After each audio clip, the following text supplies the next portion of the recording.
이 헌재 대북 커넥션에 대해서 우리가 망상을 하는 거야? 과하게? 아니 우연도 이 정도로 우연이면 이건 필연이야. 어? 이 정도면 운명이라고. 자, TF 한번 들어보시죠. 저도 TF가 뭔지 궁금해 찾아보게 만든 그놈의 TF가 과연 무엇인지. 문영배 헌법재판소 권한대행은 14일 윤석열 대통령 탄핵심판 8차 변론기일이 마칠 무렵 처음으로 TF 문서를 소개했다. 이제 TF가 일단 뭐냐면 타스크포스 팀이라고 해가지고 말하자면 자문단이라고 하는데요, 여러분.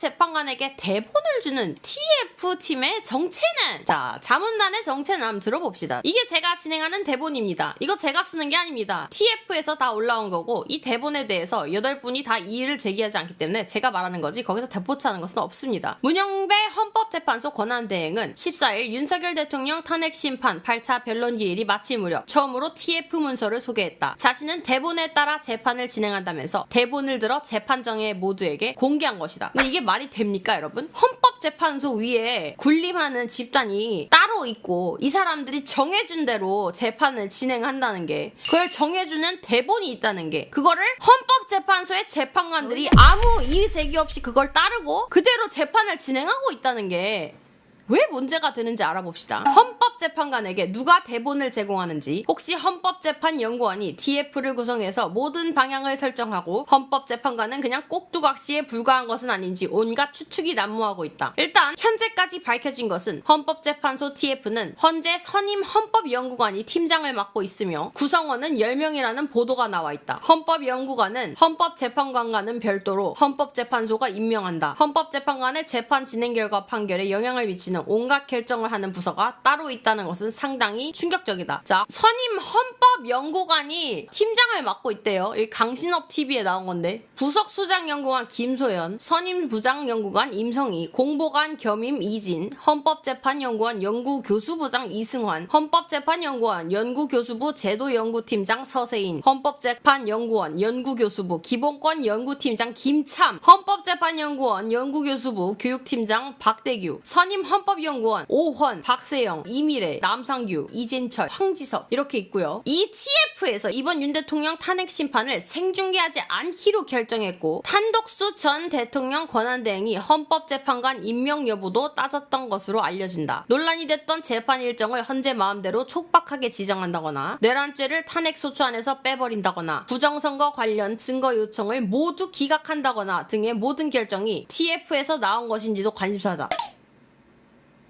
문영배가 맞다잖아요. 대본대로 하고 있대잖아요. TF에서 결정해준 이 대본에 대해서 헌법재판관 8분이 아무도 이의제기를 하지 않기 때문에 그대로 하고 있다고 문영배가 말하잖아요. 근데 웃긴 게 뭔지 아세요? 국적 제한도 없고 국가고시도 필요가 없습니다. 주관적으로 채용이 가능합니다. 헌법재판소 헌법연구관을 임용할 때 국적 제한이 없고 국가교시가 필요 없고 주관적 채용 가능한 게 선관위 그 개표 사무원이랑 똑같네요. 국적 제한도 필요 없고 그냥 주관적으로 아무나 갖다 써도 되고, 그죠? 그 우덜식으로다가 뽑는다는 소리잖아. 근데 여러분, 제가 또 보여드릴 게 있습니다. 여러분, 이 기사를 한번 보십시오. 2016년 3월 11일 기사거든요. 물망초, 북한 대남 공작 실상 및 민간인 납치 세미나 열어. 김정은 통진당 해체받지 남조선 헌재 장악해. 전향 북공작원 김동식 박사 대남 공작 때 만난 운동권 중 현 야당 의원 2명 있어. 자, 김정은이 2015년 1월 5일 노동당 간부회의록에서 말한 거 한번 봅시다. 이번 통합진보당 해체 사건을 교훈 삼아 부서에서는 남조선의 헌법재판소를 정치적으로 각성되고 반미의식이 강하며 권위 있는 세력이 장악하도록 뒷받침해야 한다. 통일전선, 지하당, 동맹 등 용어들은 피하고 젊은 층의 구미에 맞는 용어를 사용하도록 해야 한다. 국가안전보위부나 보위사령부에서는 독립적인 행동보다도 대남부서와 전술적 문제들을 터놓고 의논하는 것이 적침투 실패의 원인을 빠른 시일 내에 보완할 수 있는 방법이다. 중국 동포들을 적극적으로 이용해보겠다는 국가안전보위부에서 올린 제안은 대남부서에서 다시 한번 검토해볼 필요가 있다. 남조선을 자유롭게 여행할 수 있는 조건을 갖춘 중국 동포들을 이용하는 것은 그만큼 시간과 자금을 줄일 수 있는 방법이다. 여러분 2014년에 통진당이 해체한 이후에 김정은은 대남공작부서에 남측 헌법재판소를 장악하고 중국 동포들을 대남공작에 이용하려는 특별 지령을 하달을 했습니다. 이거는 이제 거물급 난파공작원 김동철이 2016년에 밝힌 내용이죠. 자, 생각을 해봅시다. 근데 2015년이 어떤 해입니까? 누구의 해죠? 정권이 어떻게 교체가 됐나요? 2015년 김정은의 헌법재판소 장악 지령은 문재인에 의해 10년도 안 돼서 사법부의 종북 세력인 우리법연구회의 헌재 장악으로 완성이 되었습니다. 여기서 중요한 인물이 하나 나오는데요. 우리법연구회 창립 멤버이자 회장이었던 사람이 있습니다. 이광범이라는 사람이에요. 자, 이광범이라는 사람에 대해서 또 제가 가져왔습니다. 잘 들어봐.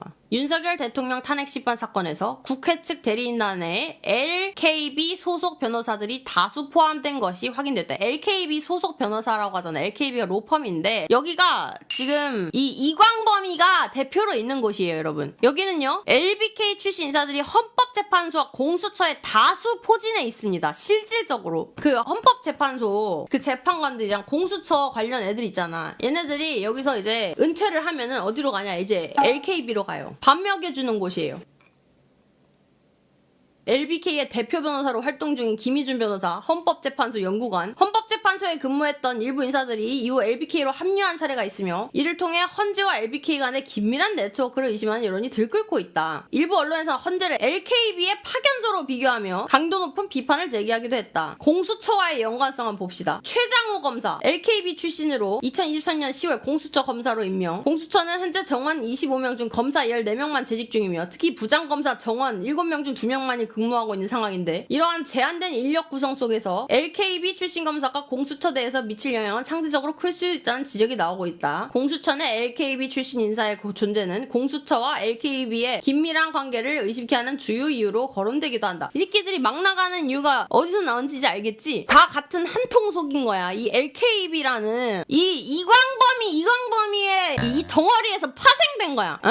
그러니까 문영배랑 지금 헌법재판소 애들이 지금 뭐 아무것도 못하고 있는 이유가 뭐 얘네가 하는 말에 그냥 꿈뻑 죽고 얘네가 하자는 대로 하는 이유가 뭘 것 같아. 지금 국회 측 탄핵 소추단의 대표가 우리법연구회 창립 멤버이자 회장이었던 이광범이고 이를 심리하는 재판관 8명 중 3명이 우리법파고 2명은 우리법파인 김명수가 임명한 사람이고 5명도 모자라서 40여까지 넣으려고 지금 6명 만들려고 하고 있는 상황이고 이번에 헌재 TF도 다 이 이광범과 LKB의 영향력 하에 있는 연구기관들이에요. 얘네들이 연구관들이야. 얘네가 여기가 본진이야. 여러분 국회 측 대리인단에 다수의 LKB 소속 변호사가 포함된 점과 헌법재판소 및 공수처에서의 LKB 출신 인사들의 활동은 이러한 의혹을 뒷받침하는 요소로 작용하고 있다. 그러나 LKB 측은 이러한 의혹에 대해 근거 없는 비약이라며 강하게 부인하고 있으며 법치주의의 신뢰를 훼손하지 말 것을 촉구했다. 헌재 연구관들이 퇴임하고 나면은 다 LKB 들어가가지고 일을 하는데 법치주의의 신뢰를 훼손하지 말라고요?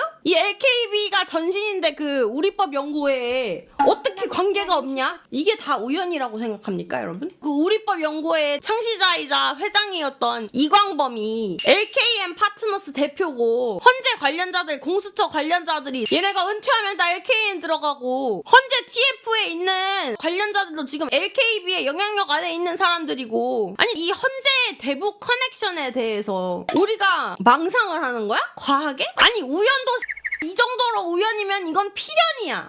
이 정도면 운명이라고. 증거 하나 없는 온통 음모론만 말하네 이러는데 내가 여태 말한 게 증거잖아. 증거가 하나 없다니 이게 무슨 소리야. 계속 말했잖아. 아니 어떡하냐 진짜. 적어줘야 돼? 이게 증거가 없는 거. 이게 증거야.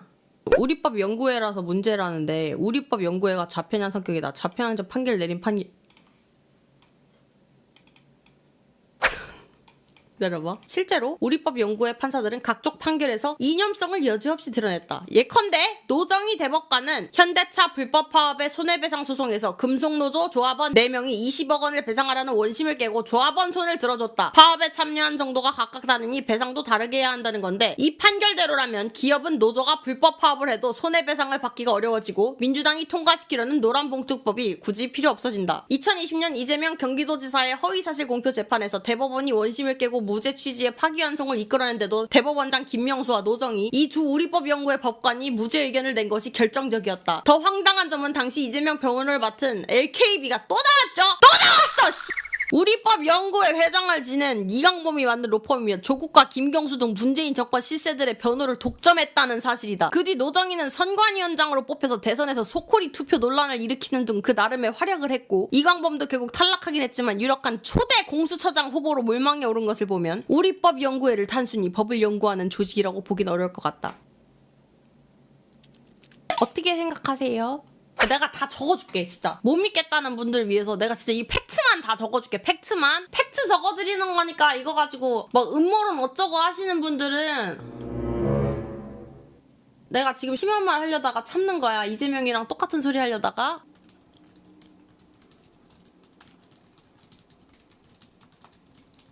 저기요 감독라님 선동 좀 작작하세요. 좌편향 판결 부정선거 등 아주 소설을. 어느 부분이 거짓 선동인지 말씀해줄래? 이건 다 팩트거든. LKB 파트너스 로펌 대표는 이강범이고 이강범이는 우리법 연구회 창시자이자 대표고 현재 헌법재판관들 3명이 우리법 연구회 멤버 출신이고 2명은 우리법 연구회 출신인 사람이 임명한 사람들이고 다수의 공수처 담당자가 LKB 출신이고 현재 주요 인사들 퇴임 후 다수 LKB 입사하고 LKB는 현재 윤석열 탄핵소추 대리인단이고 이재명 변호도 맡으며 조국 김경수 문재인 정권 실세들의 변호를 족점을 하고 그리고 정경심도 그렇고 조국도 그렇고 그렇게 얼마나 재판을 봐줬으면은 윤미향이도 그렇고 국회의원 임기 끝난 다음에 그 다음에 결판을 내줬어요. 유죄 판결을 질질 끌다가 국회의원 임기 다 끝난 다음에 국회의원 그 임명이 될 수가 없다. 다 끝난 다음에. 그게 오돌식이 아니면 뭐야? 조국은 방어권 인정해가지고 나 질질 끌다가 재판 중에 당까지 창당을 했어. 그게 진심으로 그 좌편향 되지 않았다고 생각하세요? 이재명을 그렇게 봐주는데? 계속 나오네.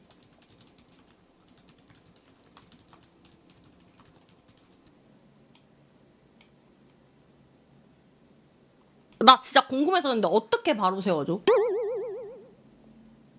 넌 정치 유튜버가 그것도 모르냐? 몰라. 나 진짜 궁금해서 알려줘. 어떻게 바로 세우는지 좀 알려줘. 어떻게 바로 세울 건지 구체적인 방안 좀. 진짜 들어보고 타당하면 내가 이재명 지지할게. 우리를 설득시켜주세요. 진심.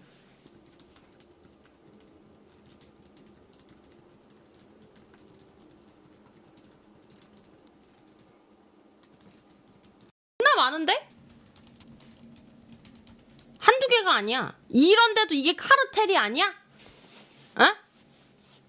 자 여러분 막간 광고 잠시 있겠습니다. 자 여러분 이번 연도 기부금의 원천입니다. 감동란 마지막 화보고요. 세금 부분만 딱 제외를 하고 수익금 전액을 기부합니다. 기부 과정 투명하게 공개되는데 어디다 하게 되냐면요. 일단 6.25 참전용사 및 보훈회관 그리고 보육원 그리고 저소득 가정 아이들한테 주로 기부가 됩니다. 몸매 관리 빡세게 해가지고 찍은 거니까 여러분 한 번씩 구매해 주시면 감사하겠습니다. 구매 부탁드려요.